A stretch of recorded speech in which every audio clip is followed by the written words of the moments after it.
கர்த்தருடைய பரிசுத்த நாமத்திற்கு மகிமை உண்டாவதாக. உங்கள் சுதந்திரம் என்னுடையது என்ற தலைப்பிலே ஒரு செய்தியை தியானிக்கப் போகிறோம். இந்த செய்தியை நம்முடைய தேவனாகிய கர்த்தருடைய கிருபையுள்ள கரங்களிலே கொடுத்து ஜெபிக்கலாம். அன்பின் தெய்வமே, கர்த்தாவே, நன்றியோடு ஸ்தோத்தரிக்கிறேன். நீர் எங்களுக்கு சுதந்திரமாக கொடுத்திருக்கிறீர், தேசத்தை கொடுத்திருக்கிறீர், பிள்ளைகளை கொடுத்திருக்கிறீர், நித்திய சுதந்திரமாகிய பரலோகத்தை கொடுத்திருக்கிறீர். எங்களுக்கு எத்தனையோ சுதந்திரங்கள் கொடுக்கப்பட்டிருந்தாலும் இந்த மூன்றும் மிக முக்கியமானதாக இருக்கிறது. பிசாசு இதற்கு விரோதமாக கிரியை செய்கிறான் என்பதை நாங்கள் அறிகிறோம். இந்த செய்தியை எங்களுக்கு கொடுத்திருக்கிறபடினாலே நன்றியோடு ஸ்தோத்திரிக்கிறேன். இதுல எங்களுக்கு வெளிப்படுத்த வேண்டிய சத்தியங்களை வெளிப்படுத்தி தாரும். உடைய மேன்மையான நாமத்தை மகிமைப்படுத்திக் கொள்ளும். இயேசுவின் இன்ப நாமத்தில் வேண்டுகிறேன், ஜீவனுள்ள நல்ல பிதாவே, ஆமென். கர்த்தருடைய பரிசுத்த நாமத்திற்கு மகிமை உண்டாவதாக. உங்கள் சுதந்திரம் என்னுடையது என்று சொல்லக்கூடிய இந்த தலைப்பில் எதுவெல்லாம் சுதந்திரம் என்று சொன்னால் 3 சுதந்திரங்கள் மிக முக்கியமானதாக கருதப்படுகிறது. ஒன்று, நாம் இருக்கிற இந்த தேசம். அடுத்து, பிள்ளைகள் கர்த்தரால் வரும் சுதந்திரம். மூன்றாவது, நித்திய சுதந்திரமாக இருக்கக்கூடிய பரலோகம். கர்த்தர் இதையெல்லாம் நமக்கு கொடுத்திருக்கிறார் என்று அறிந்ததனாலே சாத்தான் இந்த மூன்றுக்கும் விரோதமாக செயல்படுகிறான். எப்படி செயல்படுகிறான் என்று சொன்னால், தேசம் சுதந்திரமானது, ஆனால் அந்த தேசத்தை தன்னுடையதாக்கிக் கொள்ள அவன் முயலுகிறான். எப்படி என்றால், இந்த தேசம் கர்த்தருடையது. சர்வ சேனைகளையும் தேவன் படைத்தார். சர்வ சேனைகள் என்று சொன்னால் வானம், பூமி, சூரியன், சந்திரன், நட்சத்திரங்கள், எல்லா மனிதர்கள் மற்றும் எல்லாமே நாம் காண்கிற யாவுமே தேவனாலே படைக்கப்பட்டு தேவனுக்குரியவைகள் தான். இதனுடைய ஆளுகையை தேவன் முதல் மனிதனாகிய ஆதாமுக்கு, ஏவாளுக்கு கொடுத்தார். ஆனால் கீழ்ப்படியாமை என்ற பாவத்தை மனிதன் செய்யும்படியாக பிசாசு அவனை தூண்டி அதன் மூலமாக அந்த சுதந்திரத்தை, உரிமையை, ஆளுகையை இழந்து போனான். அப்பொழுது இந்த உலகம் பிசாசின் கையில் போய்விட்டது. பிசாசு என்ன செய்தான்? கண்களின் இச்சை, ஜீவனத்தின் பெருமை, மாம்சத்தின் இச்சை என்ற 3 விதமான தந்திரங்கள் அவனிடத்தில் இருக்கிறது. அது மகா பெரிதான பாவம். இந்த 3 விதமான பாவங்களையும் ஆதாமுக்கும் ஏவாளுக்கும் கொடுத்து, குறிப்பாக ஏவாளுக்கு தான் கொடுத்தான் என்று வைத்துக் கொள்ளுங்களேன். அவன் ஆதாம் ஏவாளுக்கு இருந்ததான அந்த ஆளுகையை, உரிமையை இழந்து போகும்படியாக அவருடைய ஆத்மா மரணம் அடைந்து போனது. இதனாலே மரணமடைந்த ஆத்மா பரலோகத்துக்கு போக முடியாது. ஏன் அப்படி அவன் செய்தான் என்றால், மனிதன் இழந்து போனதான இந்த ஆளுகை, சுதந்திரம் கர்த்தராகிய இயேசு கிறிஸ்துவினுடைய மரணத்தின் மூலமாக அந்த ஆத்மா மரணம் நீக்கப்பட்ட பிறகு மனிதனுக்கு கிடைத்தது. இது பரலோகம் போவதற்காக இருக்கக்கூடிய முக்கியமான தகுதியை மனிதன் மீண்டும் பெற்றுக்கொண்டான். இது கர்த்தராகிய இயேசு கிறிஸ்துவினுடைய மரணத்தின் மூலமாக, அவருடைய இரத்தத்தின் மூலமாக கிடைத்தது என்பது இது நித்திய சுதந்திரமாகிய பரலோகம் என்கின்றதான சுதந்திரத்திற்குரியது. ஆனால் இங்கே நாம் பார்க்கக்கூடியது தேசம். இந்த தேசம் பிசாசின் கையிலே போய்விட்டது. கர்த்தராகிய இயேசு கிறிஸ்துவிடத்தில் அவன் கேட்கிறான், நீ தாழ விழுந்து என்னை பணிந்து கொண்டால் இந்த பார்க்கிறது தேசத்தை எல்லாம் உனக்கு தருவேன், இதெல்லாம் எனக்கு ஒப்பளிக்கப்பட்டிருக்கிறது என்று சொல்லுகிறான். ஒரே ஒரு மனிதன் சின்ன பாவம் செய்தான். அது பாவத்தில சின்ன பாவம், பெரிய பாவம் என்று இல்லை, ஒரு கீழ்ப்படியாமை பாவம். இந்த கனியை புசிக்க வேண்டாம் என்று தேவன் சொன்னார். ஆனால் நன்மை தீமை அறிகிற அந்த கனியை அவன் புசித்து விட்டான். இதனால என்ன நடந்தது?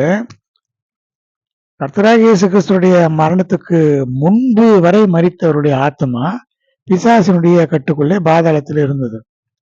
கர்த்தராகிய இயேசு கிறிஸ்து மரித்து அடக்கம் பண்ணப்பட்டு உயிரோடு எழுந்து அவர் பாதாளத்துக்கு இறங்கி அங்கே இருக்கிற அந்த ஆத்மாக்களை பரதீசு என்கின்ற அந்த இடத்தை எடுத்துக்கொண்டு 3ஆம் வானத்துக்கு எடுத்துக்கொண்டு போய் வைத்தார். இந்த 3ஆம் வானத்திலே தான் வாக்கு கெட்டாத வார்த்தைகளை பரிசுத்த பவுல் கேட்டதாக நாம் வேதத்தில் அறிகிறோம். இந்த தேசம் எப்படி சுதந்திரமாக கொடுக்கப்பட்டது என்று பார்த்தா, இஸ்ரவேல் ஜனங்கள் எகிப்திலிருந்து அடிமைகளாக வரும் பொழுது ஏற்கனவே இந்த கானான் தேசம் என்று அழைக்கப்படுகிறதான எருசலேம், இப்பொழுது எருசலேம் என்று அழைக்கப்படுகிறது, அப்பொழுது கானான் தேசம் என்று அழைக்கப்பட்டது. இந்த கானான் தேசத்தை உனக்கும் உன் பின்வரும் சந்ததிக்கும் சுதந்திரமாக கொடுப்பேன் என்று ஆபிரகாமுக்கு கர்த்தர் சொன்னார். ஈசாக்கு, யாக்கோபு என்பவர்களுக்கு வழி வழியாக சொன்னார். அந்த யாக்கோபுடைய சந்ததியை தான் இஸ்ரவேல் ஜனங்கள். இவர்கள் இப்பொழுது இந்த கானான் தேசம் இஸ்ரேல் தேசம் என்று அழைக்கப்பட்டு இந்த இஸ்ரவேல் என்கின்ற யாக்கோபுடைய சந்ததியாருக்கு கொடுக்கப்பட்டு விட்டது. அவர்கள் சுகமாக வாழ்ந்து கொண்டிருக்கிறார்கள் என்பதை நாம் அறிவோம். ஆனால் இதற்கு இடைப்பட்ட காலத்தில் இந்த இஸ்ரவேல் என்று இப்போது அழைக்கப்படுகிற கானான் தேசத்திலே இருந்ததான ஜனங்கள் யார் என்று சொன்னால் கானானியர், ஏத்தியர், எபூசியர், கிர்காசியர், எமோரியர் போன்ற 7 ஜாதிகள் இருந்தனர். இந்த 7 ஜாதிகள் செய்ததான மகா பாவமாகிய கொடுமையான பாவமாகிய விக்கிரக ஆராதனையினால அந்த தேசம் தீட்டுப்பட்டு போனது. தேசம் இரத்தப்பழியினால நிறைந்தது. தேசம் இரத்தப்பழியினால நிறைந்ததுனால நல்ல ஒரு ஆசீர்வாதமோ வளமோ இல்லை, நல்ல மழை இல்லை, விளைச்சல் இல்லை, தேசம் கெட்டு போயிற்று. அதனால தேவன் என்ன செய்தார், இந்த எமோரியருடைய அக்கிரமம் நிறைவேறவில்லை என்று சொல்லி அதற்கு 400 வருடங்கள் ஆகும் என்று சொன்னார். அந்த 400 வருடங்களும் இஸ்ரேல் ஜனங்கள் எகிப்திலேயே அடிமைகளாக இருக்கும்படியாக விட்டுவிட்டார். தேவன் நீதியில நியாயாதிபதியாக இருக்கிறதுனால தேவையில்லாமல் அங்கே இருக்கிற ஜனங்களை துரத்த முடியாது. அந்த அக்கிரமம் பாவம் பெருகும் பொழுதுதான் துரத்த முடியும். அதனாலதான் வெளிப்படுத்தின விசேஷம் சொல்லுகிறது, அநியாயம் செய்கிறவன் இன்னும் அநியாயம் செய்யட்டும், பரிசுத்தமா இருக்கிறவன் இன்னும் பரிசுத்தமாகட்டும் என்று. அதன்படி அந்த அக்கிரமம் நிறைவேறி அந்த எமோரியர் எல்லாம் துரத்தின பிறகு இந்த தேசத்துல கொண்டு வந்து ஜனங்களை தேவன் வந்து இருக்கும்படியாக செய்தார். ஆனால் இங்கே என்ன நடந்தது என்று சொன்னா, இஸ்ரவேல் ஜனங்கள் இந்த புறஜாதி ஜனங்களாகிய இவர்களோடு கலக்கக்கூடாது, கலந்தால் இஸ்ரவேல் ஜனங்களும் விக்கிரக ஆராதனை செய்வார்கள், தேசம் மீண்டும் தீட்டுப்படும். எப்படி இஸ்ரவேல் ஜனங்கள் இங்கே சுதந்திரமாக வரும் பொழுது அந்த தேசம் செழிப்பாகுமோ, அதே நேரத்தில் இஸ்ரவேல் ஜனங்களும் இந்த கானானியரை போல விக்கிரக ஆராதனையிலே தங்களை ஈடுபடுத்திக் கொண்டால் மீண்டும் தேசம் கெட்டு போகும். எப்படி இந்த புறஜாதியர் எல்லாம் துரத்தப்பட்டார்களோ அதே போல இவர்களும் துரத்தப்பட வேண்டியதாகும். அதனால கர்த்தர் சொன்னார், நீங்கள் இந்த ஜாதிகளோடு கலவாமல் தனித்திருங்க என்று. ஆனால் ஜனங்கள் அப்படி செய்யவில்லை.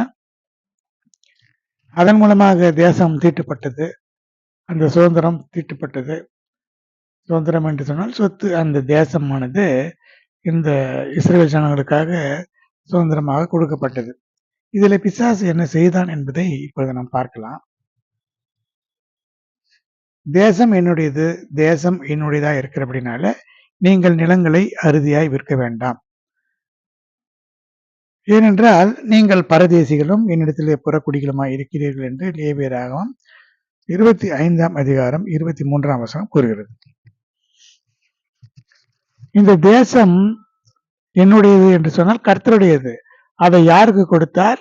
தன்னுடைய வாரிசுகளாகிய அல்லது தன்னுடைய ஜனங்களாகிய இஸ்ரவேல் ஜனங்களுக்கு கொடுத்தார். அதனால நீங்கள் இதெல்லாம் விற்கக்கூடாது, அந்நியருக்கு விற்கக்கூடாது. உங்களுடைய குமாரர், குமாருடைய குமாரர் அப்படியே அதை வம்சமாக ஆண்டு கொண்டு வர வேண்டும் என்று சொல்லி தேவன் சொல்லியிருந்தார். இப்படி இஸ்ரவேல் ஜனங்கள் எகிப்திலிருந்து புறப்பட்டு வரும் பொழுது இந்த தேசத்தை சுதந்திரித்துக் கொள்வதற்கு அந்த சுதந்திரிக்கப்பட்ட அந்த தேசமானது யாருடையது என்பதை மிக அழகாக என்னாகமம் 32 அதிகாரம் 21 கூறுகிறது. கர்த்தர் தம்முடைய சத்துருக்களை தம்முடைய முகத்துக்கு முன்பாக துரத்தி விடுமளவும் நீங்கள் யாவரும் அவருடைய சமூகத்திலே யுத்த சன்னத்தராய் யோர்தானை கடந்து போவீர்களானால். அதாவது கர்த்தர் தன்னுடைய சத்துருக்களை தன்னுடைய முகத்துக்கு முன்பாக துரத்தி விட வேண்டும். அப்பொழுது எப்படி துரத்த வேண்டும் என்று சொன்னா, நீங்கள் யுத்த சன்னத்தராய் யோர்தானை கடந்து அவர்களோடு யுத்தம் பண்ண போகும் பொழுது கர்த்தர் என்ன செய்வார்? தன்னுடைய முகத்திற்கு முன்பாக துரத்தி விடுவார் என்று சொல்லப்பட்டிருக்கிறது. அப்படியானால் நாம் ஒரு காரியம் செய்ய வேண்டும், இந்த ஜாதிகளை துரத்த வேண்டும். அப்பொழுதுதான் கர்த்தர் யுத்தம் பண்ணுவார். ஆனால் சில ஜாதிகளை இஸ்ரேல் ஜனங்கள் தனக்கு துணையாக வைத்துக் கொண்டார்கள், துரத்தி விடவில்லை. அதனால் என்ன நடந்தது? அந்த ஜாதிகளுடைய சுபாவங்கள் இஸ்ரவேல் ஜனங்களுக்கு வந்துவிட்டது. இதை நாம் பார்க்கலாம். இப்படி அந்த தேசம் கர்த்தருக்கு முன்பாக வசப்படுத்தப்பட்ட பிறகு திரும்பி வந்து கர்த்தருக்கு முன்பாகவும் இஸ்ரவேலருக்கு முன்பாகவும் குற்றம் இல்லாமல் இருப்பீர்கள். இந்த தேசம் உங்களுக்கு கர்த்தருக்கு முன்பாக உங்களுக்கு சுதந்திரமாகும். என்னாகமம் 32 அதிகாரம் 22 கர்த்தருக்கு முன்பாக இந்த தேசம் உங்களுக்கு சொந்தமாகும் என்று ஏன் சொல்லப்பட்டிருக்கிறது என்று சொன்னா, உங்களுக்கு சொந்தமாகும், ஆனால் கர்த்தருக்கு முன்பாக. அப்படியானால் கர்த்தர் தான் அதுக்கு அதிபதி, ஆனால் சொந்தம் உங்களுக்கு ஆகும். ஒரு தகப்பனுடைய சொத்து எப்படி பிள்ளைகளுக்கு சொந்தமாகிறதோ அது போல அந்த சொத்தெல்லாம் யாருடையது? சுதந்திரம் எல்லாம் தேவனுடையது. அதனாலே நீங்கள் மற்றவர்களுக்கு விற்கக்கூடாது என்பதை தேவன் சொல்கிறார். பெரும்பாலும் பிதாக்கள் என்ன செய்வார்கள்? இந்த சொத்தை விற்கக்கூடாது, இதை அப்படியே வழி வழியாக நீங்கள் பயன்படுத்துங்கள் என்று தானே சொல்வார்கள். அப்படித்தான் தேவனும் சொல்கிறார், நீங்கள் இதை விற்கக்கூடாது. அடுத்து இந்த நிலங்கள் எப்படி நமக்கு சொந்தமானது என்று பார்த்தா, தேவனாகிய கர்த்தரை உத்தமமாய் பின்பற்றின காலேப், அவனுடைய கால் மிதித்த தேசம் உனக்கும் பிள்ளைகளுக்கும் என்றென்றைக்கும் சுதந்திரமாக இருக்கும் என்று ஆணையிட்டார். யோசுவா 14 அதிகாரம் 9 மற்றவர்களை காட்டிலும் காலேப் உத்தமமாய் பின்பற்றினதுனால அவன் போய் வந்த தேசத்தை அப்படியே அவனுடைய சந்ததிக்கு கொடுக்கும்படியாக தேவன் கட்டளையிட்டார். மோசேயும் அப்படியே கொடுத்தார்.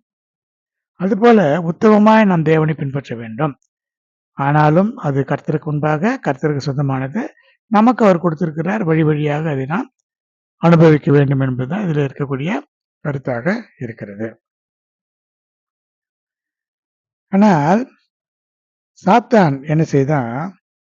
தேசத்தை கெடுத்து ஜனங்களை, இஸ்ரேல் ஜனங்களை அங்கிருந்து துரத்தும்படியாக செய்தான். இதுல என்ன சாத்தானுக்கு அல்லது பிசாசுக்கு இதுல என்ன லாபம் என்று சொன்னா, இந்த தேசத்தை சுதந்திரித்து தேவனுடைய நன்மைகளை பெற்று அதன் மூலமாக அவர்கள் பரமகானானாகிய சீயோனுக்கும் எருசலேமுக்கும் போய்விடக்கூடாது. இந்த சாத்தான் அல்லது பிசாசு என்று சொல்லக்கூடியவன் நரகத்துக்கு ஒப்புவிக்கப்பட்ட ஒரு ஒரு தூதன், தேவதூதன், பிரதான தூதன். இவன் என்ன செய்தான் அப்படி என்றால், நான் வானத்துக்கு ஏறுவேன், நட்சத்திரங்களுக்கு மேலாக சிங்காசனத்தை உயர்த்துவேன், உன்னதமான ஒரு கொப்பாவேன் என்றெல்லாம் சொன்னதாக வேதத்துல இருந்து நாம் அறிந்து கொள்கிறோம். இதனால தேவன் என்ன செய்தார்? தன்னுடைய ஸ்தானத்தை விட்டு மனிதனுக்காக தேவன் ஏற்படுத்தி வைத்திருந்ததான ஸ்தானத்தை விரும்பி அவன் மனதிலே இச்சித்ததினாலே கீழே தள்ளிவிட்டார். அவன் தேவனுடைய வாயின் சுவாசத்தினாலே உண்டாக்கப்பட்டவன். இந்த தேவதூதர்களுக்கு சரீரம் கிடையாது, ஆவிதான்.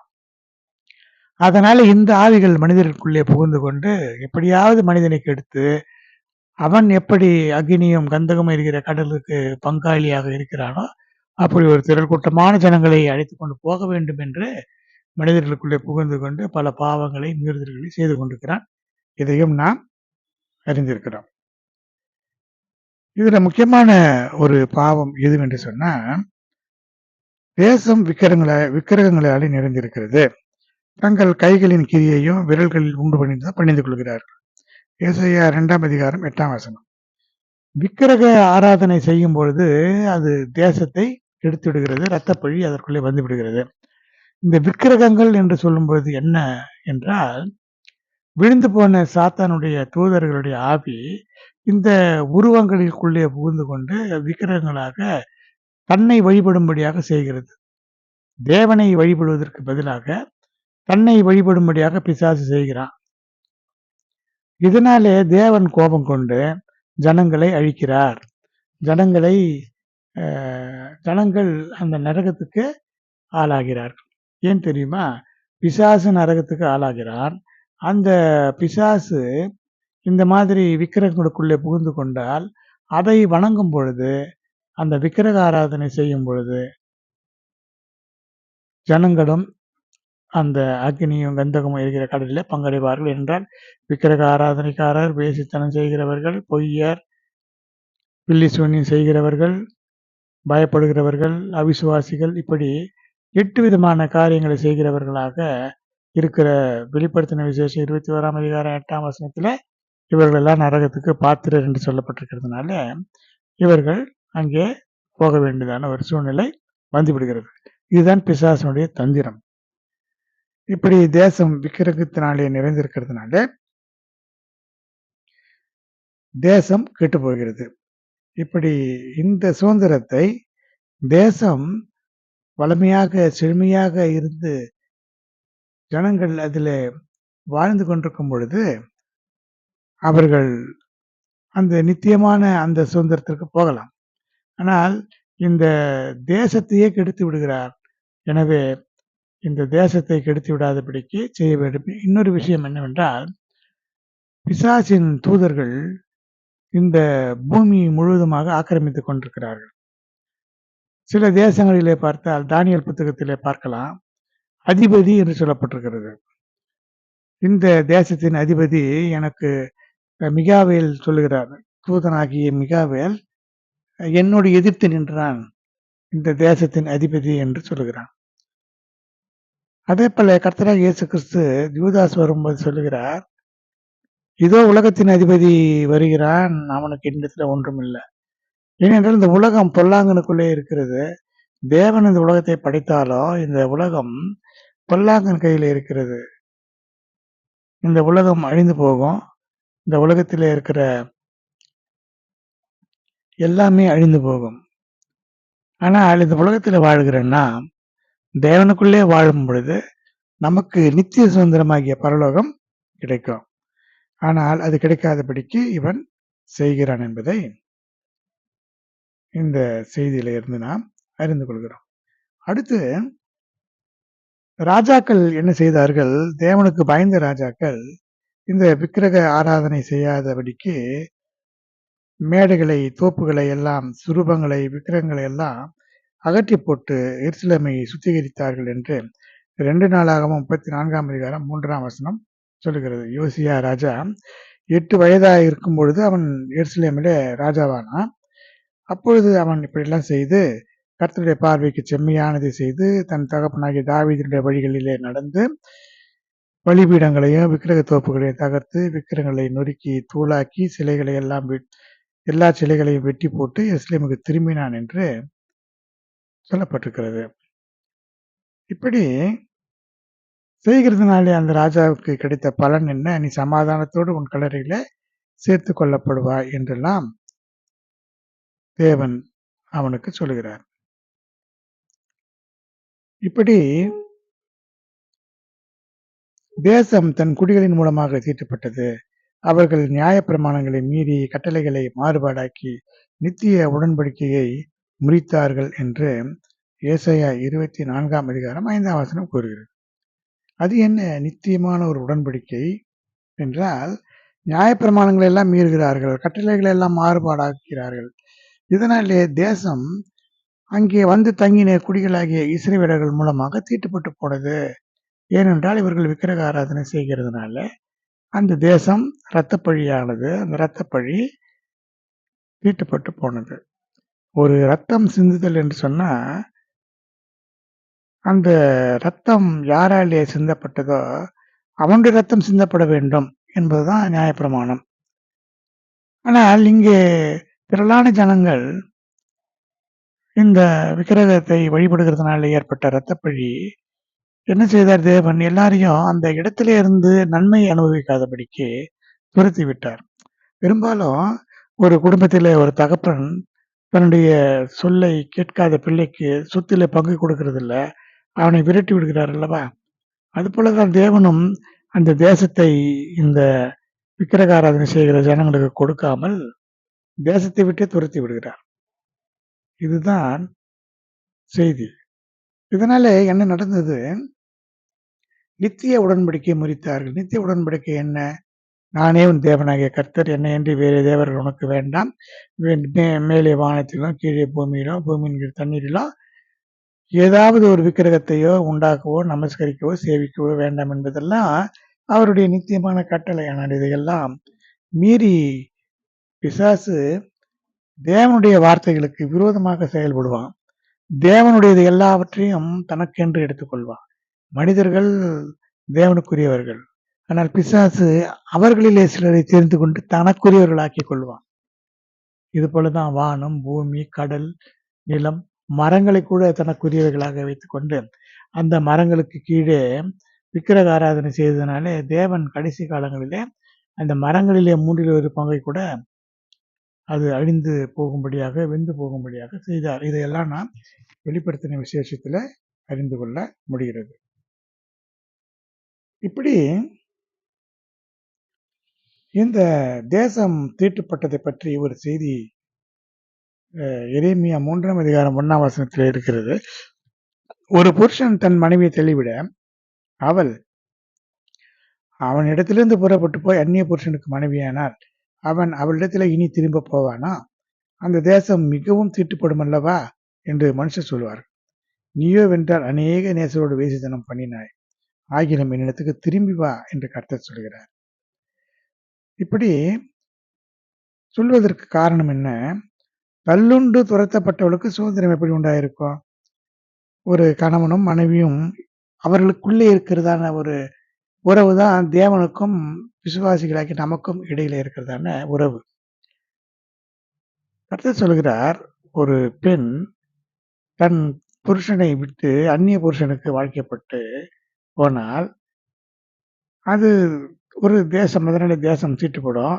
ஆனால் அவள் மீண்டும் தன்னுடைய முதல் கணவனிடத்திலே வந்து வாழ முடியுமா? அவனும் இருப்பானா? ஆனால் கர்த்தர் சொல்லுகிறார், நீ எத்தனையோ முறை வேசித்தனம் பண்ணினாய், ஆனாலும் நான் உனக்கு மனம் இறங்குகிறேன், நீ வா, நான் உன்னை சேர்த்துக் கொள்கிறேன் என்று சொல்கிறார். இதுதான் தேவனுக்கு இருக்கிறதான ஒரு இரக்கமான ஒரு குணம்.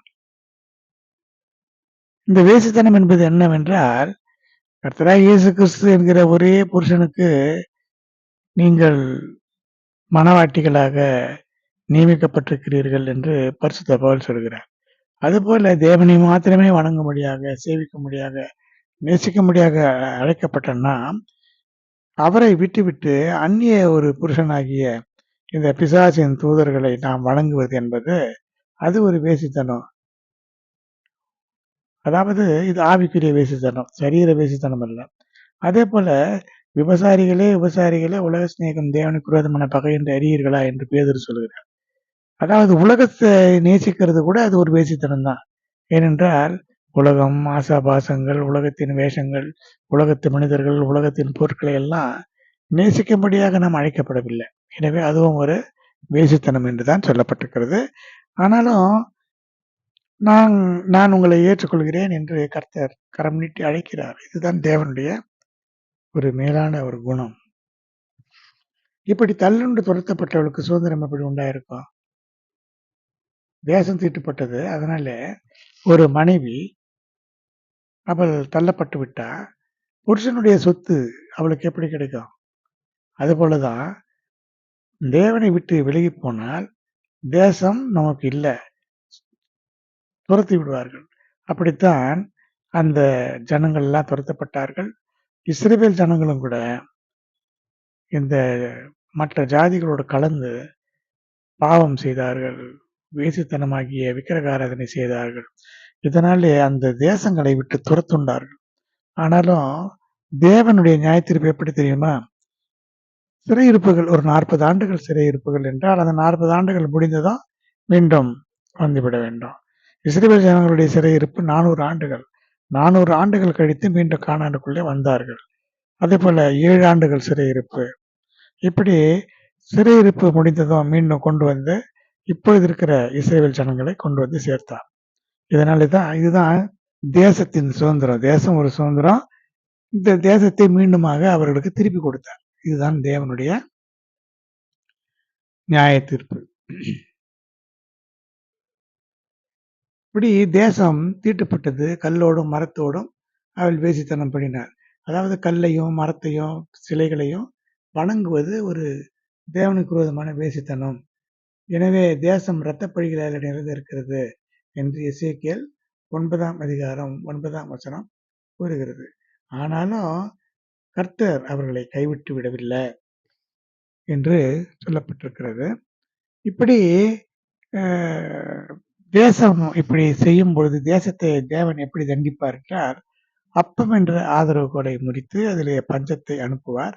மனுஷரையும் மிருகங்களையும் அதில் இராதபடிக்கு நாசம் பண்ணுவேன் என்று எசேக்கியேல் 14ஆம் அதிகாரம் 13ஆம் வசனம் கூறுகிறது. இப்படி இந்த தேசத்திலே இருக்கிற குடிகளை நான் உன்னுடைய கையிலே ஒப்புக் கொடுப்பேன். நீ அவர்களை உன் முன்னின்று துரத்தி விடுவாய் என்று யாத்திராகமம் 23ஆம் அதிகாரம் 31ஆம் வசனம் கூறுகிறது. இப்படி துரத்தப்பட்ட இந்த ஜனங்கள் தேவனே துரத்துகிறார். நான் அவர்களை உன் முன்னாலே இருந்து துரத்தி விடுவாய். முதலாவதாக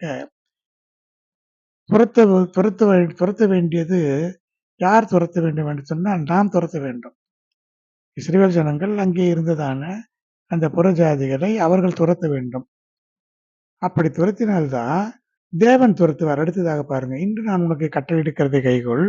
எமோரியனையும் கானானியனையும் ஏத்தியனையும் பெருசியனையும் ஏவியனையும் எபூசியனையும் உனக்கு முன்பாக துரத்தி விடுகிறேன். யாத்திராகமம் 34ஆம் அதிகாரம் 11ஆம் வசனம். பிரியமானவர்களே, இந்த வசனம் ஒரு அழகான ஒரு கருத்தை சொல்லுகிறது. முதலிலே நாம் பாவத்தை வெறுக்க வேண்டும். பாவம் செய்யக்கூடாது என்ற நினைப்பு வேண்டும். பாவத்தை வெறுத்து அதை துரத்த வேண்டும். அப்பொழுது தேவன் கிருபை தருவார். தேவன் சில வேளைகளிலே சோதித்து பார்ப்பார். நாம் என்ன செய்கிறோம் என்பதை சோதிக்கிற தேவன் அவர். 40 ஆண்டுகள் வனாந்தரத்திலே சுற்றி திரியும்படியாக செய்தார். அந்த புறஜாதிகளையும் விட்டு வைத்தார். சில புறஜாதிகளை நாம் என்ன செய்வோம், அவர்களோடு கலக்கிறோமா, பாவம் செய்கிறோமா என்று தேவன் பார்ப்பார். இதுதான் தேவனுடைய சுபாவமாக இருக்கிறது. இப்படி இந்த ஒன்றினாலும் நீங்கள் தீட்டுப்படாதிருங்க. நான் உங்கள் முன்னின்று துரத்தி விடுகிற ஜாதிகள் இவைகள் எல்லாவற்றிலும் தங்களை தீட்டுப்படுத்தியிருக்கிறார்கள். தேசமும் தீட்டுப்படுத்தப்பட்டிருக்கிறது என்று லேவியராகமம் 18ஆம் அதிகாரம் 24ஆம் வசனம் வருகிறது.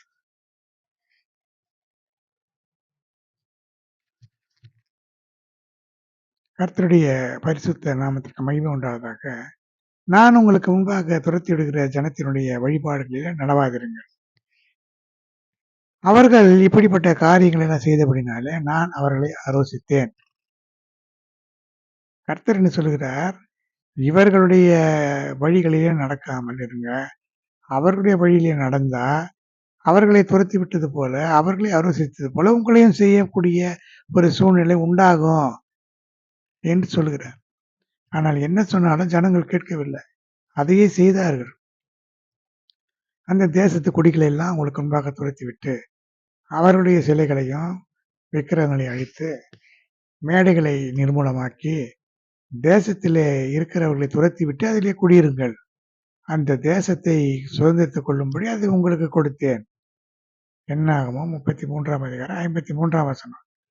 அப்படி துரத்தி விட்டு அவர்களை நீங்கள் அந்த தேசத்தில் இல்லாதபடிக்கு துரத்தி விடுங்கள். அந்த தேசத்திலே நீங்கள் குடியிருங்கள் என்று தேவன் சொன்னார்.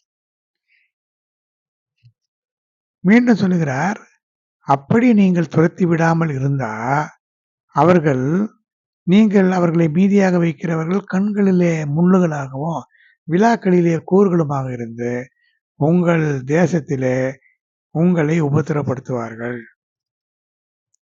துரத்து என்று சொன்னால் துரத்த வேண்டும். ஆனால் துரத்தாமல் வைத்து கொண்டிருக்கிறதுனால அவர்கள் கண்களுக்கு முள்ளுகளாக இருப்பார்கள். கண்களிலே முள் இருந்தால் என்ன செய்யும்? உறுத்தி கொண்டே இருக்கும். விழாவிலே குத்துவதாக இருந்தால் எப்படி இருக்கும்? அது வலித்து கொண்டே இருக்கும். இப்படி இந்த ஜனங்கள் அப்படித்தான் செய்வார்கள். இஸ்ரேல் ஜனங்கள் எகிப்திலே இருந்து புறப்பட்டு வரும்போது அந்நிய ஜாதியான பல ஜனங்களும் அவர்களோடு சேர்ந்து வந்தார்கள் என்று வேதம் சொல்கிறது. அவர்கள் யார் என்று சொன்னால் எகிப்தியர்களும் அல்ல. எகிப்திலே பல ஜாதியான ஜனங்கள் இருந்தார்கள். கானானியரும் இருந்தார்கள். அங்கே பல அந்நிய ஜாதிகள். எங்கெல்லாம் எப்பொழுதெல்லாம் பஞ்சம் வருகிறதோ எகிப்து வளமாக இருந்ததுனால ஜனங்கள் பஞ்சம் பிடிக்க நேராக அங்கேதான் போவார்கள். இஸ்ரேல் ஜனங்கள் அங்கிருந்து புறப்பட்டு வரும் பொழுது பல ஜாதியான ஜனங்கள் அவர்களோடு வந்தார்கள். என்னாகமத்திலே பார்க்கிறோம், பல ஜாதியான அந்நிய ஜனங்கள் மிகுந்த இச்சையுள்ளவர்களானார்கள். அவர்கள் இச்சையுள்ளவர்களானதுனால இஸ்ரேல் ஜனங்களும் இச்சையுள்ளவர்களாகி தேவனுக்கு விரோதமாக முறுமுறுத்து தண்டனை அடைந்தார்கள். நாங்கள் எண்ணத்தை உண்போம், எண்ணத்தை குடிப்போம், இறைச்சி எங்கே என்றெல்லாம் நாங்கள் சாப்பிட்ட வெங்காயத்தையும் வெள்ளரிக்காய்களையும் வெள்ளை பூண்டுகளையும் பச்சைகளையும் நினைத்து பார்க்கிறோம் என்றெல்லாம் மிகவும் முறுமுறுத்தார்கள். இப்படி அதனாலே அவர்கள் பாதிக்கப்பட்டார்கள். அதே போல சீத்தியமிலே தங்கி இருக்கும் பொழுது அங்கே இருந்த மோவாபு பெண்களோடு கலந்ததுனாலே அந்த விக்கிரங்களை வணங்கி கொண்டதுனாலே தேவனுடைய கோபாக்கினை அவர்களுக்குள்ளே வந்தது. இப்படி பல வகையிலே இந்த ஜனங்கள் இஸ்ரேல் ஜனங்களுக்கு தொல்லை கொடுத்தார்கள். அடுத்து இந்த ஜனங்களை துரத்தி விடுவதற்கு ஒரு தகுதி வேண்டும். என்னவென்றால், கர்த்தர் தாம் சொன்னபடி உன் சத்துருக்களை எல்லாம் உன் முகத்துக்கு முன்பாக துரத்தி விடுவதற்கு நீ கர்த்தருடைய பார்வைக்கு செம்மையும் நன்மையுமாய் இருக்கிறது செய்வாயாக. உன் தேவனாகிய கர்த்தர் உனக்கு முன்பாக கடந்து போகிறவர் என்பதை இன்று அறிய கடவர். ஏனென்றால் நமக்கு முன்பாக தேவன் அக்னி ஸ்தம்பமும் மேகஸ்தம்பமும் உடையவராக கடந்து போகிறார். அவர் கடந்து போகும்பொழுது அவர்கள் எல்லாம் சிதறி ஓடி போவார்கள். ஆனால் நமக்கு என்ன இருக்க வேண்டும்? அவர்கள் துரத்தப்பட வேண்டும் என்ற ஒரு எண்ணம் இருக்க வேண்டும். பாவம் என்கின்ற விஷயத்துல கூட இப்படித்தான் பாவத்தை நாம் வெறுத்து துரத்த வேண்டும் என்பதை நாம் இதிலிருந்து அறிந்து கொள்ள முடிகிறது. ஆனால் இப்படி செய்தால் அவர் பட்சிக்கிற அக்னியைப் போல அவர்களை அழிப்பார். அவர்களை சீக்கிரமாய் துரத்தி நீ அவர்களை அழிப்பாய். ஆனால் என்ன செய்தார்கள்? யோசுவா 13ஆம் அதிகாரம் 13ஆம் வசனத்துல இஸ்ரவேல் புத்திரர் கெசூரியரையும் மாகாத்தியரையும் கானானியரையும் துரத்தி விடவில்லை. இந்நாள் வரைக்கும் இஸ்ரவேல் நடுவில் அவர்கள் குடியிருக்கிறார்கள். அவர்கள் பகுதி கட்டுகிறவர்களாக சேவித்து இவர்களோடு தங்கியிருக்கிறார்கள். இஸ்ரவேல் புத்திரர் பலத்த போது கூட கானானியரை முற்றிலும் துரத்தி விடவில்லை. அவர்களை பகுதியை கட்டுகிறவர்களாக்கி கொண்டார்கள் என்று யோசுவா 17ஆம் அதிகாரம் 13ஆம் வசனம் கூறுகிறது. அடுத்து தேவன் என்ன செய்தார்? யோசுவா மரித்து போன பிறகு இந்த ஜாதிகளில் ஒருவரையும் இனி நான் அவர்களுக்கு முன்பாக துரத்தாதிருப்பேன். அவர்கள் பிதாக்கள் கர்த்தரின் வழியை கவனித்தது போல அவர்கள் அதில் நடக்கும்படிக்கு அதை கவனிப்பார்களோ இல்லையோ என்று அவர்களை கொண்டு யாரை கொண்டு? இந்த புறஜாதி ஜனங்களை கொண்டு இஸ்ரவேலை சோதிப்பதற்காக அப்படி செய்வேன் என்று நியாயாதிபதிகள் 2ஆம் அதிகாரம் 21, 22ஆம் வசனம் கூறுகிறது. அதற்காக கர்த்தர் அந்த ஜாதிகளை யோசுவாவின் கையில் ஒப்புக்கொடாம சீக்கிரமாக துரத்தி விடாமலும் விட்டு வைத்தார். ஏனென்றால் சோதித்து பார்த்தார், இவர்களுடைய பாவங்களை இவர்கள் ஏற்றுக்கொள்கிறார்களா அல்லது அதை வெறுத்து துரத்துகிறார்களா என்று சொல்லி. ஆனால் பெரும்பாலான இஸ்ரேல் ஜனங்கள் அந்த பாவத்திற்கு அடிமையாகி அப்படியே அவர்கள் தங்களை கெடுத்துக் கொண்டார்கள். கர்த்தருடைய பரிசுத்த நாமத்திற்கு மகிமை உண்டாவதாக. இப்படி வேறுபாட்டின் ஜீவம் இல்லை என்றால் இந்த ஆவிக்குரிய ஜீவியத்திலே நாம் சரியாக நிலைநிற்க முடியாது. இதை நாம் நெகேமியா புத்தகத்திலே பார்க்கலாம். நாங்கள் எல்லாம் பாவம் செய்தோம், அந்நிய ஜாதியாரோடு கலந்து நாங்கள் மோசம் போனோம் என்றெல்லாம் அந்த புத்தகத்தில் பார்க்கிறோம். ஆரம்பத்தில்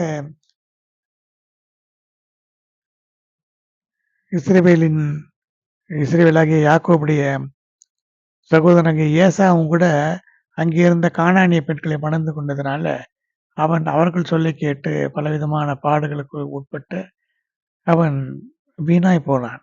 தேவன் அவனை வெறுத்தார். எப்படி இந்த வேறுபாட்டின் ஜீவியம் நமக்கு மிக முக்கியமானதாக இருக்கிறது. அடுத்து பிசாசு எப்படி இதை செய்தான் ஒரு ராஜாவுடைய வாழ்க்கையில என்பதை பார்க்கும்பொழுது 1 ராஜாக்கள் 21ஆம் அதிகாரம் 3ஆம் வசனத்துல ஆகாப் ராஜா நாபோத் என்கின்ற ஒரு மனிதனை பார்த்து அவனுடைய அரண்மனைக்கு பக்கத்திலே ஒரு சின்ன திராட்சை தோட்டம் நாபோத் வைத்திருந்தான். அதை வாஞ்சிக்கும்படியாக இச்சிக்கும்படியாக அந்த நாபோத்துடைய திராட்சை தோட்டத்தை விரும்பும்படியாக ஒரு கண்களின் நிச்சய பிசாசு இவனுக்கு கொடுத்தது ஆகாபுக்கு. அவனுக்கு எவ்வளவோ நிலம் இருக்கிறது, அவன் ராஜா.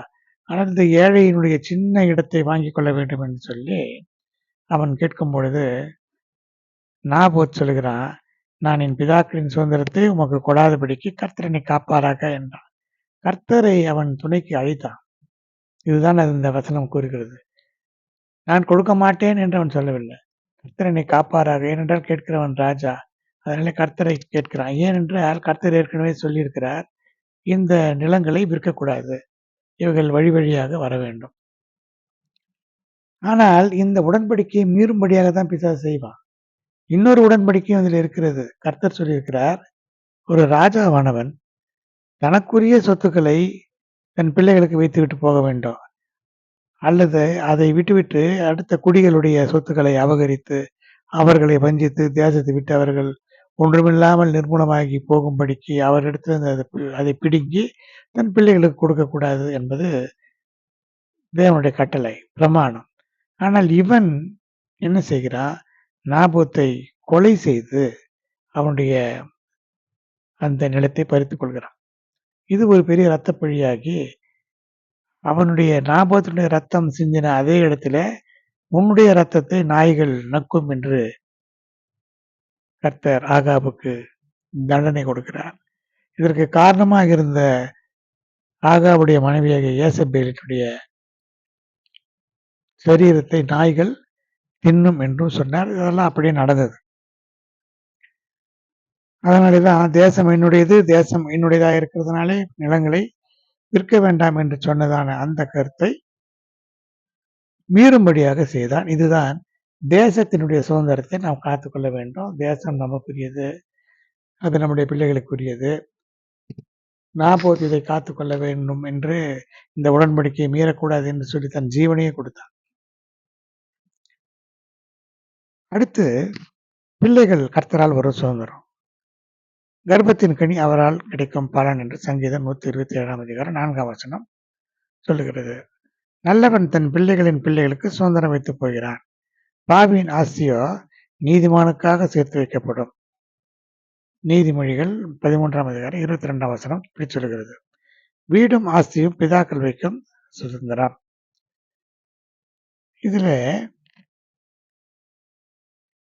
பிள்ளைகள் கர்த்தராலே வருகிற சொத்து, நமக்கு சுதந்திரம் என்றால் சொத்து. இந்த பிள்ளைகளுக்கும் பிள்ளைகளின் பிள்ளைகளுக்கும் ஒரு நிலத்தையோ எதையோ வைத்து விட்டு போகிறான் என்று சொன்னால் அது அவனுடைய சுதந்திரம். இந்த வீடும் ஆஸ்தியும் பிதாக்கள் வைக்கிற சுதந்திரம் எல்லாம் சரி, அதை நாம் ஏற்கனவே பார்த்தோம். ஆனால் பிள்ளைகளே நமக்கு சுதந்திரம். பிள்ளைகள் தான் நமக்கு சொத்து, நமக்காக தேவன் கொடுத்தது. ஆனால் பிசாசு இதை அபகரித்துக் கொள்வான். அந்த பிள்ளைகள் நமக்குரியவர்களாக இல்லாதபடிக்கு அந்நியர் வந்து ஆளுகை செய்யும்படியாக, அந்நியர் வழி நடத்தும்படியாக, அந்நியர் கொடுக்கிற கட்டளையின்படியெல்லாம் நடக்கும்படியாக பிசாசு செய்வான். இது ஒரு வகையான தந்திரம். சில குடும்பங்களிலே பார்த்தா பெற்றோர் எவ்வளவோ கஷ்டப்பட்டு தங்களுக்கு உரியதெல்லாம் விற்று அந்த பிள்ளைகளை நன்றாக படிக்க வைத்து ஒரு நிலைக்கு கொண்டு வருவார். ஆனால் என்ன செய்வார்கள்? கொஞ்சம் வசதி இருக்கிறவர்கள் அந்த பையனுக்கு ஒரு திருமணத்தை செய்து தன்னுடைய குடும்பத்திலிருந்து தன்னுடைய மகளை திருமணம் செய்து கொடுத்து, அவனுக்கு தேவையான கொஞ்சம் பணத்தை எல்லாம் கொடுத்து, அப்படியே விலை கொடுத்து வாங்கினது போல அடிமையாக வைத்துக் கொள்வார்கள். அவர்கள் சொல்லுகிறபடியெல்லாம் ஆட்டி படைப்பார்கள். இது அவர்கள் காரியமல்ல, பிசாசு. இந்த பிசாசு என்ன செய்வான், அந்த ஆத்மாவை, அந்த மனிதனை தனக்குரியவனாக்கிக் கொள்ளுவான். இவர்கள் சொல்லுகிறபடியெல்லாம் ஆட்டி படைப்பான். அந்த மனிதர்கள் எப்படிப்பட்டவர்கள் என்றால், நிச்சயமாக பிசாசினுடைய ஆளுகைக்கு உட்பட்டவர்களாக இருப்பார்கள். ஒளியின் தூதனின் ஆவி, வஞ்சிக்கிற ஆவி ஆகிய இயேசபேலின் ஆவி, தான் சொல்லுகிறதெல்லாம் நிச்சயமாக செய்ய வேண்டும், நான் சொல்லுகிறது தான் நீ கேட்க வேண்டும் என்று ஆட்டி படைக்கிறதான பார்வோனின் ஆவி, வலுசர்ப்பத்தின் ஆவி, இப்படி பலவிதமான ஆவிகளை உடையவர்களாக இவர்கள் இருப்பார்கள். சாதாரண மனிதர்கள் அவர்கள் வசதியாக இருக்கிறவர்களாக இருந்தாலும் அந்த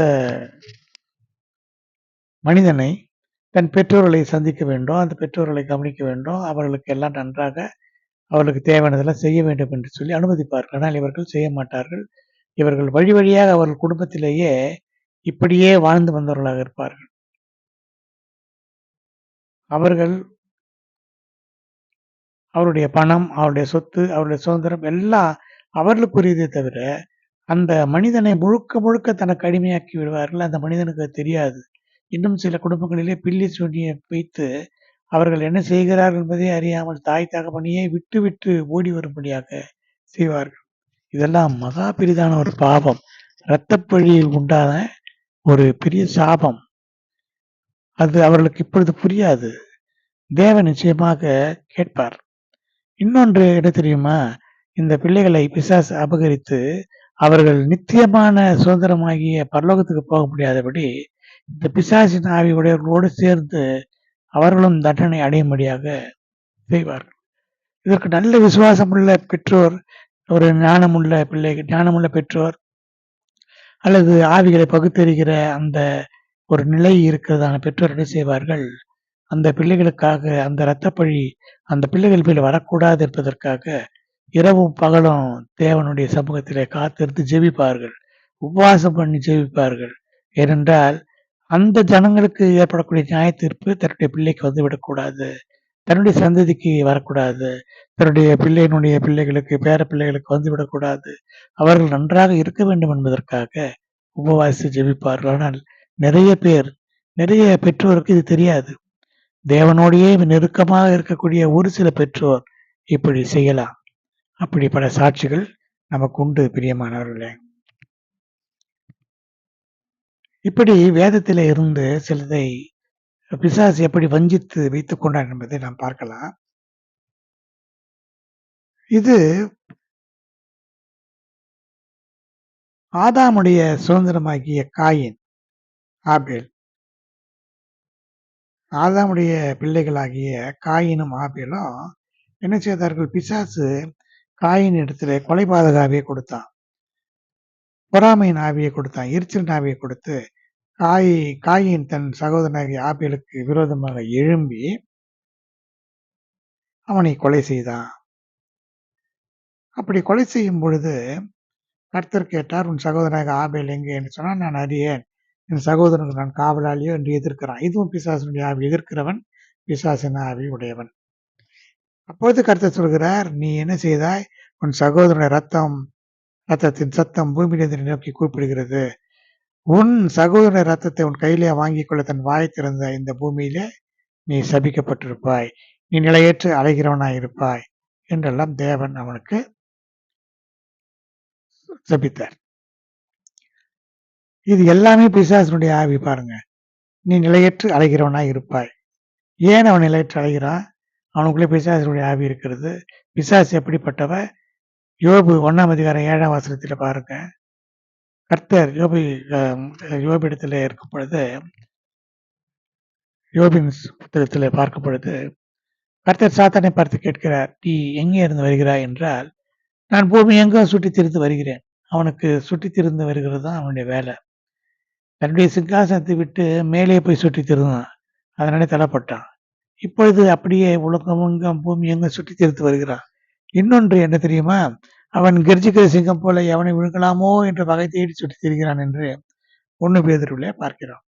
அது மட்டுமல்ல, ஏசாயா புத்தகத்திலே சொல்லப்பட்டிருக்கிறது, தன் கால்களை அடக்கிக் கொள்ள முடியாமல் அலைய விரும்புகிற ஆவி அவரிடத்துல உண்டு. அதனாலே தான் காயின் அப்படி அலைந்தான். அந்த இரத்தப்பழி, சகோதரன் இரத்தத்தை உன் கையிலே வாங்கிக் கொள்ள வாயை திறந்த பூமியிலே நீ சபிக்கப்பட்டிருப்பாய். நிலையற்று அலைகிறவனாய் இருப்பாய் என்றெல்லாம் சொன்னதற்கு காரணம், இப்படி ஆதாமுடைய வம்சத்திலே முதல் மனிதனாகி ஆதாமுடைய வம்சத்திலேயே ஒருவனை தனக்கு சொந்தமாக்கி கொண்டான். ஆதாமியே தனக்கு சொந்தமாக்கி கொண்டான், அது வேறு. அடுத்து நோவாவினுடைய குடும்பத்திலே, நோவா உலகமே அழிந்து போனது, நோவாவுடைய குடும்பம் மட்டும்தான் இருக்கிறது. அப்பொழுது நோவா வெறி கொண்டு திராட்சரசத்தை குடித்ததினாலே தன் கூடாரத்திலே வஸ்திரம் விலகி படுத்திருந்தான். ஆதியாகமம் 9ஆம் அதிகாரம் 21 இருந்து பார்க்கிறோம். அப்பொழுது கானானுக்கு தகப்பனாகிய காம் தன் தகப்பனுடைய நிர்வாணத்தைக் கண்டு வெளியிலே இருந்த சகோதரனுக்கு அறிவித்தான். அப்பொழுது சேமும் யாப்பேத்தும் ஒரு வஸ்திரத்தை எடுத்து தங்கள் தோள்களின் மேலே போட்டுக்கொண்டு பின்னிட்டு வந்து தங்கள் தகப்பனுடைய நிர்வாணத்தை மூடினார்கள் என்றெல்லாம் பார்க்கிறோம்.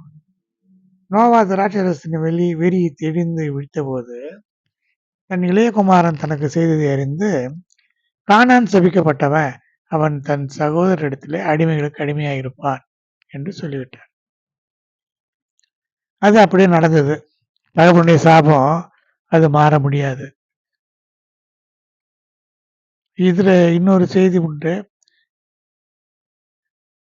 இந்த தகப்பனுடைய நிர்வாணத்தை பார்க்கக்கூடாது என்பது பிற்காலத்திலே அது ஒரு நியமமாக கொடுக்கப்பட்டிருந்த போதிலும், இதற்கு பெரிய தண்டனை எல்லாம் கொடுக்கப்பட்டிருக்கிறது. அவர் கல்லெறியப்பட வேண்டும் என்றெல்லாம் சொல்லப்பட்டிருக்கிறது. ஆனால் இவன் காம் தான் பார்த்தான் நிர்வாணத்தை. காமை சபிக்காம கானானை ஏன் சபித்தான் என்று சொன்னால், இந்த நோவாவுடைய குமாரர்களாகிய சேம், காம், யாப்பேத் என்ற 3 பேரிலே, இந்த 3 பேரால தான் இந்த முழு உலகமும் மீண்டும் பலுகி பெருகி பூமி நிரப்ப வேண்டும். ஏனென்றால் ஆதாமிலிருந்து நோவாவுக்கு முன்னாலே இருந்த எல்லாருமே அழிந்து போனார்கள் ஜலப்பிரளயத்திலே. அதனால இந்த 3 பேரிலே அந்த காமை சபித்து விட்டிருந்தா 3லே 1 பங்கு 10 பேருமே சபிக்கப்பட்டு போவார்கள். அதனாலே காமினுடைய குமாரர்களிலே ஒருவனாகிய கடைசி மகனாகிய கானானை மாத்திர சபித்தா. அதனாலே கானானியர் சபிக்கப்பட்டு போனார்கள். இப்படி இந்த கானானுடைய வம்சத்திலே பார்க்கும் பொழுது நிம்ரோத் விக்கிரக ஆராதனையில முதல் மனிதனாகனான். அவன் தன்னையே வணங்க வேண்டும் என்று சிலையை செய்து வைத்தது போல பாபேல் கோபுரத்தை கட்ட வேண்டும் என்று, இதெல்லாம் பிசாசின் ஆவி அவனுக்குள்ள கிரியை செய்தது. தன்னையே வணங்க வேண்டும் என்று பிசாசு செய்கிறது தான் விக்கிரக ஆராதனை. பிசாசு எதற்கு விரோதமாக கிரியை செய்வான்? தேவன் சொன்னார், என்னை என்று வேறு தேவர்கள் உனக்கு வேண்டாம், என்னையே வணங்க வேண்டும், நானே தேவன் என்று சொன்னா, இல்லை இல்லை நீங்கள் என்னை வணங்க வேண்டும் என்று சொல்கிறான். அதுபோல நிம்ரோத்தும் தனக்கு ஒரு பெரிய விக்கிரகத்தை செய்து கொண்டு ஒரு சிலையை செய்து அதில் வணங்க வேண்டும் என்று சொன்னதாக சரித்திரம் கூறுகிறது. நேபுகாத்நேச்சார் ஒரு சிலையை செய்து அதை வணங்க வேண்டும் என்று சொன்னார். இந்த ஆவிதான் அங்கேயும் கிரியை செய்தது. இதே ஆவிதான் கடைசி நாளிலே ஒரு பெரிய காரியத்தை செய்கிறான் பிசாசு. அந்தி கிறிஸ்து தன்னை போல ஒரு சொரூபத்தை அங்கங்கே உண்டாக்கி அதை வணங்க வேண்டும், வணங்காதவர்களை கொலை செய்வேன் என்று நேபுகாத்நேச்சார் சொன்னது போல இவனும் சொல்லுகிறான். பாருங்கள் எப்படியெல்லாம் பிசாசு கடைசி வரைக்கும் போராடக்கூடியவன். அடுத்து இஸ்மவேல், அவன் இஸ்மவேலின் மூலமாக பார்த்தால் அவன் வேட்டைக்காரனாகி சுற்றி கொண்டிருந்தான். அடுத்து ஏசாவை பிடித்து கொண்டான். இந்த ஏசாவின் சந்ததி தான் மிகுந்த ஒரு சர்ச்சைக்குள்ளான ஒரு ஜனங்களாக இருந்தார்கள். இந்த ஏசா என்ன செய்தான்? வன சஞ்சாரியாக காடுகளிலே சுற்றி திரிந்தான். அதனாலே என்ன செய்தான்? அந்த கானானியரோடு கலந்து ஒரு கானானுக்கும் ஒரு கல்தேய வம்சத்தை சேர்ந்த ஆபிரகாமுடைய வம்சத்திலே வந்த ஒரு சந்ததி உருவானது. ஆனால் யாக்கோபு கூடாரவாசியும் குணசாலியுமாக இருந்து நல்ல ஒரு சந்ததியை உருவாக்கி 12 கோத்திரத்துக்கு தகப்பனாக்கி இஸ்ரேல் ஜனங்களை உருவாக்கினான். இதுல ஆதியாகமம் 26ஆம் அதிகாரம் 34ஆம் வசனத்துல ஏசா 40 வயதான போது கானானியருடைய குமாரத்திகளிலே பெண் கொண்டான் என்று சொல்லப்பட்டிருக்கிறது.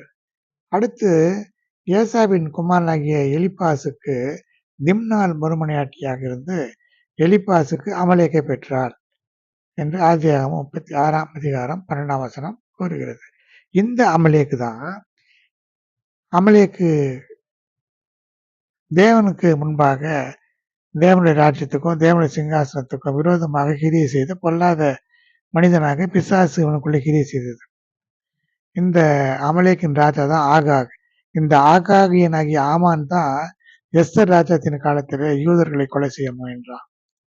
இந்த ஏசாவின் வம்சம் தான் இதுமேயர், ஏதோமேயர் என்று அழைக்கப்பட்டார்கள். பின்பு இதுமேயர் என்றானார்கள். இந்த இதுமேயர் தான் ஏரோதியர்கள் என்று ஒரு ராஜ பிரதிநிதிகளாக ஆண்டார்கள். இவர்கள் தேவனுடைய சிங்காசனத்துக்கு விரோதமாக கிரியை செய்தவர்களாக இருந்தார்கள். தேவன் சொன்னால் பூமியின் கீழ் எங்கும் இராதபடிக்கு நிர்மூலமாக்குவேன் என்று இந்த அமலேக்கியரை சொன்னார். இந்த அமலேக்கியர் ஏசாவின் பேரனுடைய வம்சாவழியினர். அதைத்தான் அவர் சொல்கிறார், நான் யாக்கோபை சிநேகித்தேன், ஏசாவை வெறுத்தேன். இப்படி பிள்ளைகளின் சுதந்திரம் சாத்தானாலே வழிமறிக்கப்படுகிறது. ஏனென்றால் அமலேக்கியர் வழிமறிக்கிறார்கள். இஸ்ரவேல் ஜனங்கள் எகிப்திலிருந்து வந்த பொழுது அமலேக்கு வழிமறித்த செய்கை நான் மனதிலே வைத்திருக்கிறேன், அதனால தலைமுறையாக யுத்தம் நடக்கும் என்று தேவன் சொன்னார். இன்றைக்கு இந்த ஆவி கிரியை செய்கிறது. அமலேக்கியர்கள் அழிந்து போனார்கள், ஆனால் இந்த ஆவி கிரியை செய்கிறது.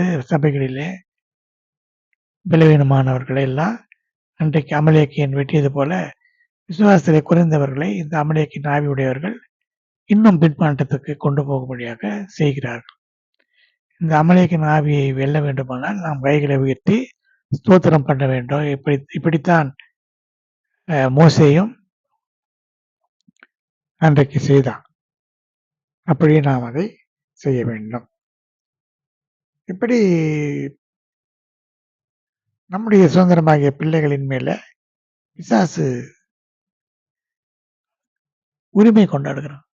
நம்முடைய பிள்ளைகள் மேல உரிமை கொண்டாடி பிள்ளைகளை விக்கிரக ஆராதனைக்காரராகவும் வேசித்தனம் செய்கிறவர்களாகவும் அந்த உலகத்தை நம்பி உலகத்தின் பின்னாலே போகிறவர்களாகவும் கண்களின் இச்சை, ஜீவனத்தின் பெருமை, மாம்சத்தின் இச்சை இதையெல்லாம் கொண்டு வந்து அவர்களை கெடுத்து போடுகிறார்.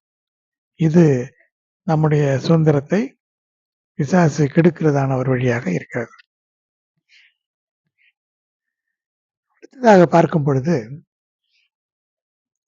நித்திய சுதந்திரம், இது பரலோகத்திலே நாம் இருக்கக்கூடிய இடம். இதை எப்படி கெடுக்கிறான்? இந்த நித்திய சுதந்திரம் எப்படியெல்லாம் நமக்கு கிடைக்கும் என்று வேதம் சொல்லுகிறதோ அதற்கு விரோதமாக கிரியை செய்வான். அதாவது நாம் பரலோகத்துக்கு போகக்கூடாது, ஏனென்றால் அவன் போகாதனால நாமும் போகாதபடிக்கு தடுப்பான். இது பரலோகத்திற்கு போவதற்கு என்ன வழி என்று சொன்னா, நித்திய ஜீவனுக்கு நியமிக்கப்பட்டவர்கள் எவர்களோ அவர்கள் விசுவாசித்தார்கள். அப்போஸ்தலர்கள் 13ஆம் அதிகாரம் 48ஆம் வசனம். நித்திய ஜீவனுக்கு போகிறதற்கு யாரெல்லாம் நியமிக்கப்பட்டிருக்கிறார்களோ அவர்கள் தேவனுடைய வசனத்தை விசுவாசித்தார்கள். எல்லாருமே விசுவாசிக்க மாட்டார்கள், எல்லாருமே தேவனை ஏற்றுக்கொள்ள மாட்டார்கள். ஒரு வசனம் உண்டு, உலக தோற்றத்துக்கு முன்னே கர்த்தராகிய இயேசு கிறிஸ்துவுக்குள்ளே நம்மை அவர் அன்பிலே குற்றமற்றவர்களும் பிழையற்றவர்களுமாய் இருப்பதற்கு தெரிந்து கொண்டார் என்று வேதம் சொல்கிறது. வானம் உண்டானது, முதலிலே வானத்தையும் பின்பு பூமியையும் படைத்தார். வானத்தை படைத்து விட்டு அடுத்த நிமிடமே பூமியை படைத்து விடவில்லை. இந்த இரண்டுக்கும் இடைப்பட்ட காலம் பல நூற்றாண்டுகளாக இருந்திருக்கும். ஏனென்றால் வானத்தை படைத்து அதிலே இருந்துதான் பிசாசை கீழே தள்ளினார். அப்படியானால் வானத்தை படைத்த உடனே பிசாசை தள்ளவில்லை, கொஞ்ச காலம் இருந்தது. வானத்தை படைத்து பூமியை படைத்த பிறகுதான் பிசாசை தள்ளினார். அப்படி பூமியை படைக்கிறதுக்கு முன்னே, உலக தோற்றத்துக்கு முன்னே நம்மை தெரிந்து கொண்டாராம். யாரெல்லாம் பரலோகத்துக்கு போக வேண்டும், நம்முடைய பெயரையெல்லாம் ஜீவ புத்தகத்துல எழுதி வைத்திருக்கிறார். பிசாசு என்ன செய்வான், யாரெல்லாம் ஜீவ புத்தகத்துக்கு நித்திய சுதந்திரத்துக்கு பங்காளிகளோ அவர்களை கெடுக்கும்படியாக தேவனுக்கு விரோதமாக கிரியை செய்வான். கோடான கோடி மக்கள் பரலோகத்தில் போக வேண்டும் என்று சொன்னால் அதிலே ஒரு சில லட்சம் பேரையாவது அவன் தனக்கு பாத்திரர்களாக எடுத்துக்கொள்ள வேண்டும் என்று துடியாய் துடித்துக் கொண்டிருக்கிறான். அடுத்து நித்திய ஜீவனை யாருக்கு அளிப்பார்? ரோமர் 2ஆம் அதிகாரம் 7ஆம் வசனம். சோர்ந்து போகாமல் நற்கிரியைகளை செய்து மகிமையும் கணத்தையும் அழியாமை தேடுகிறவருக்கு நித்திய ஜீவனை அளிப்பார். அப்படியானால் பிசாசு என்ன செய்வான், நற்கிரியைகளை செய்ய விட மாட்டான், மகிமையையும் கணத்தையும் அழியாமையை தேட விட மாட்டான். இதுதான் சத்தியம். தேவனுடைய மகிமையை, கணத்தை, அழியாமையை நாம் தேடாதபடிக்கு இந்த உலகத்தை, அதாவது அழிந்து போகிற உலகத்தை, அழிந்து போகிற மரியாதையை, அழிந்து போகிற மகிமையை அப்படி தேடச் செய்வான். இதுதான் அவனுடைய குறுக்கு வழி. எனவே நாம் என்ன செய்ய வேண்டும், இந்த உலகத்திலே அழிந்து போகிற இந்த உலகத்தையோ, இந்த கணத்தையோ, இந்த மகிமையையோ தேடாதபடிக்கு அது நித்திய நரகத்துக்கு நம்மை அழைத்து கொண்டு போகும். நித்திய ஜீவன் வேண்டுமானால் அழிந்து போகாத மகிமை, கணம் இதையெல்லாம் நாம் பெற்றுக்கொள்ள வேண்டும். அடுத்து பாவம் மரணத்துக்கு ஏதுவாக ஆண்டு கொண்டது போல கிருபையானது நம்முடைய கர்த்தராகிய இயேசு கிறிஸ்து மூலமாக நீதியினாலே நித்திய ஜீவனுக்கு ஏதுவாக ஆட்கொண்டது. அப்படியானால் நீதியினாலே நித்திய ஜீவன் வர வேண்டும் என்று சொன்னால் பாவம் மரணத்துக்கு ஏதுவாக ஆண்டு கொண்டது போல கிருபை நீதியை நமக்கு தரும். எப்படி பாவம் மரணத்தை கொடுத்ததோ அதுபோல கிருபை, தேவனுடைய கிருபை நமக்கு இயேசு கிறிஸ்துவின் மூலமாக நீதியை கொடுக்கும். அந்த நீதியினாலே நித்திய ஜீவன் நமக்கு வரும். அப்படியானால் தேவனுடைய கிருபையை நாம் பெற்றுக்கொள்ள வேண்டும் என்று சொன்னா, அந்த கிருபையை நாம் பெற்றுக்கொள்ளாதபடி கிருபைக்கு விரோதமாக கிரியை செய்வான். நாம் கர்த்தருடைய வருகையில காணப்பட வேண்டுமானால் கர்த்தராக இயேசு கிறிஸ்து வரும்போது அவரோடு கூட வரும் கிருபையை நாம் பெற்றுக்கொள்ள வேண்டும் என்று வேதம் சொல்கிறது. அப்படியானால் கிருபை என்பது என்ன? தேவனுடைய தயவு, தேவனுடைய இரக்கம், இதையெல்லாம் நாம் பெற்றுக்கொள்ளாதபடிக்கு இந்த கிருபையை நாம் அடைய வேண்டும். ஆனால் பிசாசு அந்த கிருபையை நாம் அடையாதபடிக்கு செய்வான்.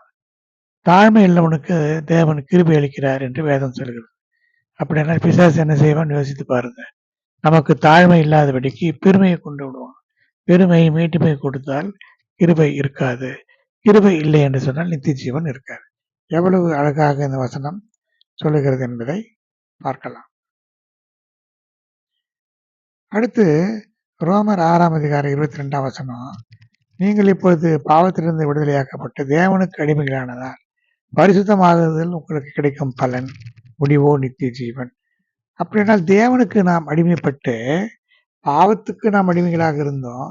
ஆனால் விடுவிக்கப்பட்டு தேவனுக்கு அடிமைகளாக இப்பொழுது இருக்கிறோம். நீதிக்கு அடிமைகளாக, தேவனுடைய அன்புக்கு அடிமைகளாக இருக்கிறோம். இப்படி இருக்கும் பொழுது பரிசுத்தமாகுதல் தான் நமக்கு கிடைக்கிற பலன். அதனுடைய முடிவு நித்திய ஜீவன். ஆனால் இந்த பரிசுத்தத்துக்கு விரோதமாக தான் பிசாசு கிரியை செய்வான். பரிசுத்தம் இல்லாமல் ஒருவனும் தேவனை தரிசிப்பதில்லையே.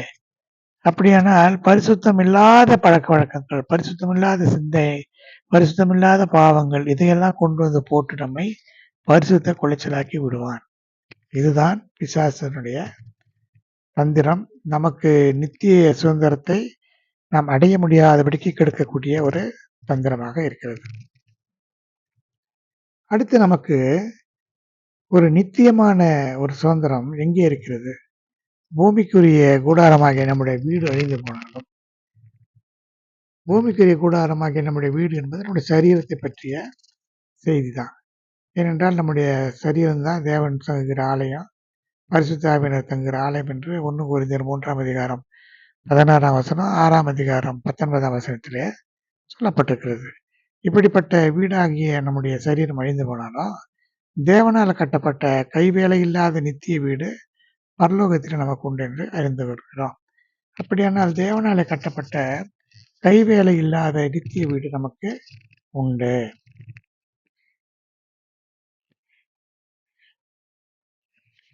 எனவே அதை நாம் பெற்றுக்கொள்ள வேண்டும். அடுத்து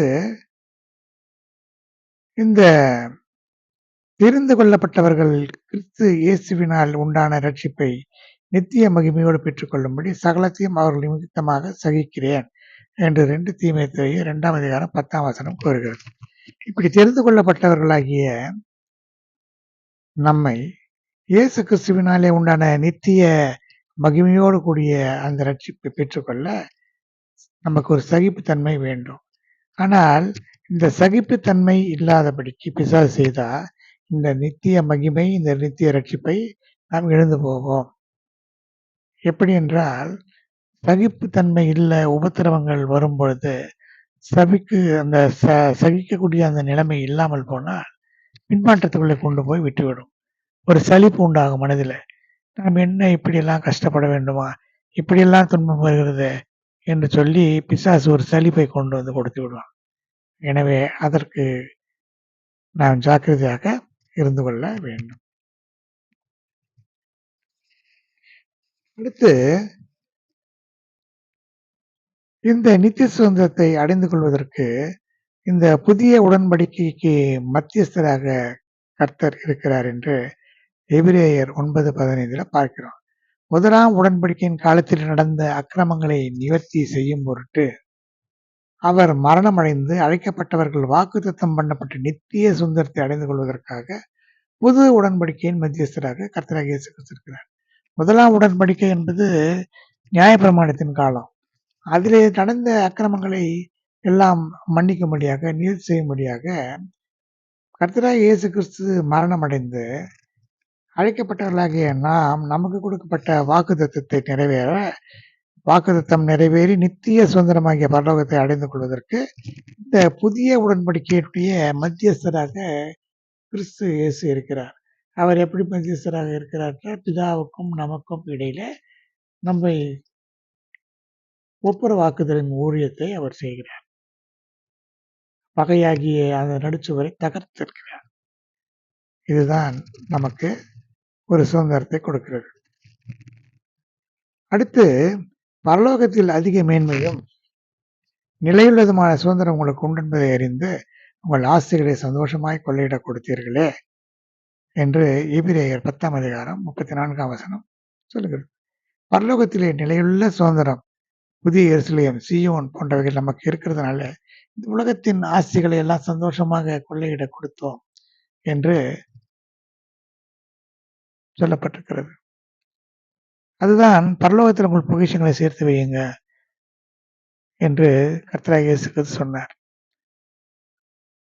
அது மட்டுமல்ல, நீங்கள் மாளும்போது உங்களை ஏற்றுக்கொள்ளும்படி, நித்திய வீடுகளிலே உங்களை ஏற்றுக்கொள்ளும்படிக்கு அழிந்து போகிற இந்த பொருட்களாலே சிநேகிதரை சம்பாதிங்கள் என்றும் கர்த்தராகிய இயேசு கிறிஸ்து சொல்லியிருக்கிறார். அதனால் இந்த உலகத்தில் இருக்கும் பொழுது அழிந்து போகிற இந்த பொருட்களை கொடுத்து சிநேகிதர்களை நாம் சம்பாதிக்க வேண்டும்.